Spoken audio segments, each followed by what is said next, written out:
네, 안녕하세요. 네, 이번 주는 연중 제24주일입니다.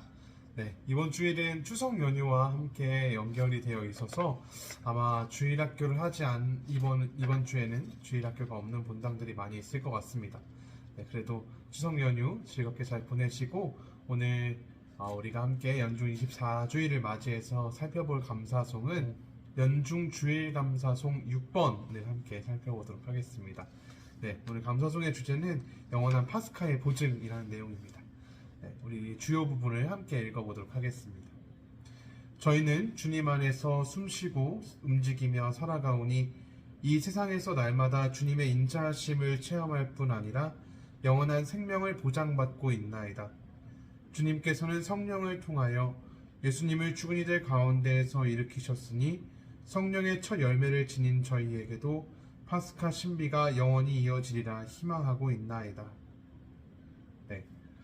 오늘 감사송에서 지난번에도 이 6번 감사송을 같이 이야기했었는데 오늘 감사송에서 여러분과 이야기하고 싶은 부분은 첫 번째에 있는 내용들입니다. 저희는 주님 안에서 숨쉬고 움직이며 살아갑니다. 네. 그리고 이 세상에서 날마다 주님의 인자하심을 체험하며 살아간다는 겁니다. 네. 이렇게 많이 느끼고 지내는지 잘 모르겠습니다. 우리가 이렇게 말을 들을 때는 그지, 나가 지금 숨쉬고 살아가는 이 순간순간이 하느님께서 나에게 주시는 은총이구나 라고 생각하지만 막상 우리가 일상을 살아가면서는 또 잊어버리고 살아갈 때가 많이 있는 것 같습니다. 네. 중요한 것은 어쨌든 우리가 어떻게 살아가든지 하느님께서 우리를 끊임없이 도와주고 우리가 움직이며 살아갈 수 있게 도와주시고 또 늘 우리 삶 속에서 알게 모르게 하느님의 인자하심을 체험하면서 살아간다는 것을 이야기합니다. 우리 가톨릭 교회교리서 한번 살펴보시겠습니다. 가톨릭 교회교리서 654항에는 이렇게 이야기하고 있습니다. 예수님께서 우리를 구원하셔서 우리가 이 하느님의 은총 속에서 늘 살아갈 수 있도록 해주시는 이 파스카의 신비를 이렇게 이야기합니다.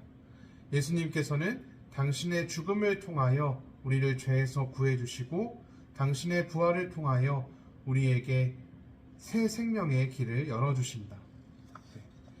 예수님의 이 파스카 사건으로 인해서 우리가 새로운 생명의 길을 살고 있다는 것을 우리는 늘 이야기하고 있습니다.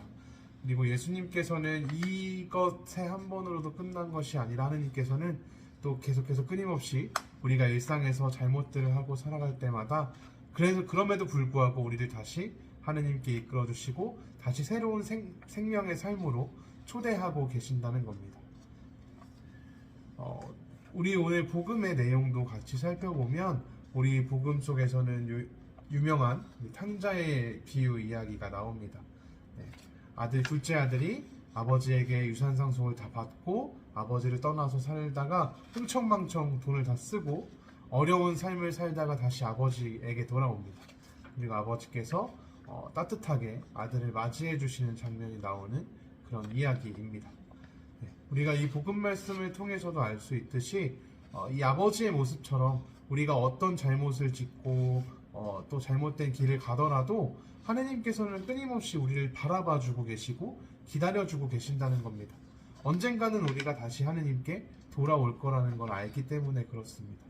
그래서 하느님께서 우리를 끊임없이 돌봐주시고 우리가 지금 깨닫지 못하더라도 우리를 계속 이끌어주고 계신다는 겁니다. 네, 방금 우리 살펴봤던 654항 가톨릭 교회교리서 654항의 뒷부분에 이런 이야기도 있습니다.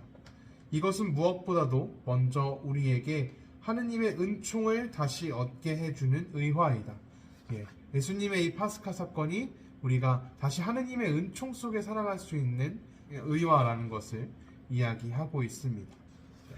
이 하느님 은총 속에 살아간다는 것은 우리가 늘 하느님의 보호 아래 살아갈 수 있다는 것을 이야기하고 그 하느님께서 주시는 그 은총들을 통해서 우리가 또 열매들을 맺고 살아간다는 것을 이야기합니다.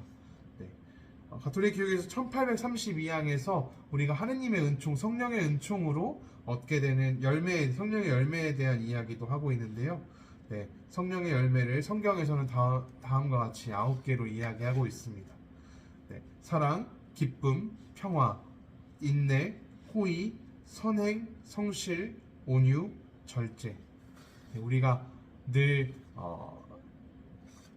죄 속에 있다가도 하느님께 돌아와서 살아갈 때 맺게 되는, 하느님의 은총 속에서 살아갈 때 맺게 되는 열매들이라는 겁니다. 네, 오늘 이야기들을 조금 정리하면 오늘 우리가 고백하는 감사송의 내용들에서 좀 주의 깊게 살펴보고자 했던 내용은 하느님께서 주님께서 언제나 우리가 주님 안에서 숨쉬고 움직이며 살아간다는 겁니다. 그리고 하느님의 그 인자하심을 늘 체험하고 또 영원한 생명회로 나아간다는 것을, 보장받고 살아간다는 것을 이야기하고 있습니다. 그래서 중요한 건 우리가 하느님께 멀어지더라도 다시 하느님께 돌아오기 위해 노력해야 한다는 것, 그리고 그렇게 하느님께 돌아와서 우리가 살아가면서 맺게 되는 열매들이 바로 성경에서 이야기하고 있는 9가지 열매를 비롯한 좋은 열매들을 맺고 살아갈 수 있게 된다는 것을 기억하면 좋을 것 같습니다. 네, 한 주간 또 잘 지내시고 다음 주에 뵙도록 하겠습니다.